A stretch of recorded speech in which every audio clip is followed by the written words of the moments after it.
ជំរាបសួរអតិថិជនថ្ងៃនេះខ្ញុំបាទសូមបង្ហាញនៅវីដេអូថ្មីមួយទៀតដែលក្នុងវីដេអូនេះខ្ញុំបង្ហាញបន្ទប់ទឹកពីរប្រភេទគឺខ្នាត 1.30 ម៉ែត្រx 1.30 ម៉ែត្រនិង 1.10 ម៉ែត្រx 1.10 ម៉ែត្រ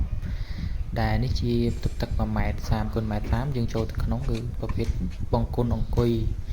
ធម្មតាដូចនៅផ្ទះទីតាំងផ្ទះដែលក្នុងសម្ភារៈខាងក្នុងមានពូចង្ហាយូណាម៉ៃយូផ្កាឈូកលបោលាងដៃយូហើយនឹង